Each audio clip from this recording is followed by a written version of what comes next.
Hello and welcome to the S800 update number 7.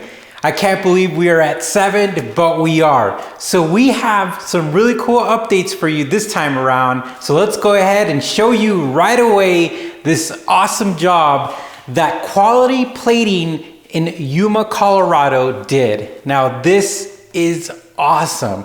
I'm not gonna lie, when we paid $450 to get this done, which is really expensive, I actually am really impressed because this came out really good. Now, if you saw a picture of these before, let me just show them. Here they are. What a big difference. And they look so good. I mean, this is really, really nice. I am super excited. So the bottom parts right now are getting powder coated. And this is the part that you see in front of the car itself. So when we get those parts back from powder coating, we're gonna go ahead and assemble the headlights and install them in the car. Now I am getting the full entire experience here because almost every part in this car is like this, where we have to either restore it, put it back together because it's assembled down to the nuts and bolts, and we have to reassemble it. So I was looking through the parts catalog and I did see something and I was like, well, another surprise, but definitely something that was a little bit comedic, but also a little bit frustrating. So this is a body on chassis car. So underneath there is the chassis, of course, but the body actually bolts up. So when I was looking at the parts catalog, I saw that where the bolts go. So here recently, I went underneath the car and found out that the bolts are not there. So technically nothing is holding this body to the chassis, which was a surprise to me, on top of all the surprises of the car. But luckily it's just as simple as putting the bolts in there and tightening down. The only thing is I have to look for those, but I've been using Matt's parts catalog.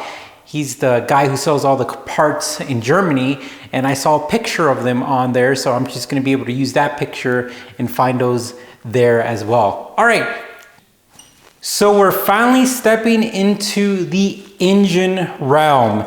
And let me tell you, I am nervous because everyone keeps warning me about the intricacy and how difficult it is to assemble this engine. Well, I take that as a challenge, but I'm also a little nervous. All right, so in front of us is the cylinder head. And my plan is to send this off to ASF Machine here in Grand Junction. They've done a great job. And essentially what I want them to do is clean it up, of course, to inspect it. And to be completely honest with you guys, it has been a long time since I have worked with a cylinder head, a long time. So when we get there, I will find out exactly what we're going to be doing. So if you look over here, here's the valves. And essentially what we're going to be doing is we're going to be making sure that the valves are good, that they seat well. And apparently it's called a vacuum test. And they're going to go ahead and make sure that everything seals up and that it's going to work appropriately. Also, this area right here, if you're not familiar with, you guys who are not engine builders or haven't dealt with any of this stuff, this is the mating surface, and it's one of the most important parts and one of the most common things to send this to a machine shop. And what they do is that they make sure it's clean and it's even, so whenever you mate it to the block and you have the head gasket in between, you're not going to have any issues or leaks. Now if you look over here, these are your water jackets, and this is where the coolant it circulates through the cylinder and around the engine to keep everything cool. And right here, if you can see right here, guys, this is your spark plugs, and this is where the combustion happens. So we're going to be sending this off to get cleaned up, get it all nice and prepared, and hopefully that's one big step so we could get everything ready to assemble. I'm excited, I'm nervous. I did ask him roughly how much something like that costs, and they said a ballpark about $450, but I did get it wrong. I told him there was 16 valves because I didn't check, and there's actually only 8 valves. So we're gonna be sending this off, and I'm excited to show you how it looks afterwards. Okay, we're gonna take off a couple of things that the machine shop probably won't need and we don't want it to get lost. So let's go ahead and remove this bracket. crust it.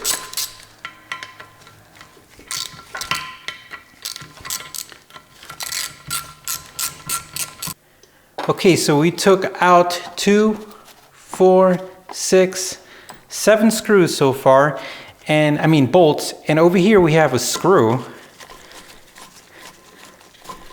Interesting. I wouldn't have assumed a screw here, but there's one. And this is off. Oh man, look at this. That is old. There's all kinds of stuff in here. All right, so we got that off. We're also gonna take off these nuts. Again, anything that could get lost, we want to take it off. We want to be accountable for that. We don't want to lose anything.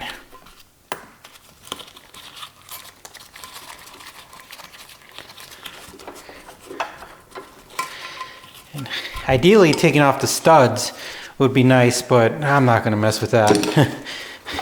Honda and studs, not a good combination. And now time to take out these spark plugs. And this is going to be interesting because these are so tiny. All right, let's make sure I have the right one here. Yeah.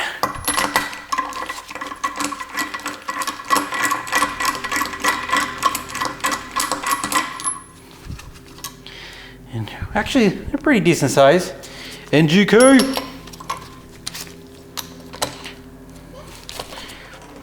Ooh. All right. All right, we're gonna have to pause. Let me see if I get the other ones. I have to pause so at least can hold this because that one's on there pretty good. That one's on there pretty good. That one's on there pretty good. All right, we're gonna pause to go ahead and break these loose. So the first spark plug was already loose, so we took that out. The second one, I couldn't take it off with the regular ratchet, so we used the breaker bar. We had to hold down everything. I put a lot of force to take it off, and I was able to get it off, but I was shocked that it didn't break. I was really shocked by that. I'll tell you what, they don't make it how they used to, because the new spark plug nowadays would have broken. But what I did was right here, I put some PB Blaster inside here to let it soak in there, because it's probably seized in there just over time.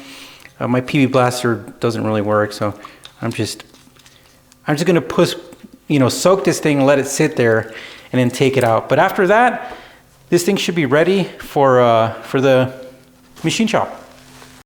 All right, now we're finally gonna address the part where the packing tape ripped off the paint. So what we're gonna be doing is we're gonna be putting on some red vinyl. Elise is gonna put that on. And there's also these little lines, part of the seam of the body. And so we're gonna just put the vinyl in between there. So Elise is gonna kick butt. All right.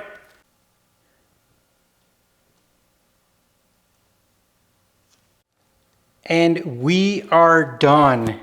It looks awesome. Honestly, like way better than a missing line of paint. What'd you think? Pretty easy, Elise? Yeah, it wasn't too bad. It was a pretty good application, I think. Awesome. Well, guys, that concludes update number 7. This is really exciting because we have a lot of stuff coming up soon, but this is great. Well, guys, thanks for watching. You stay tuned, and we will see you later.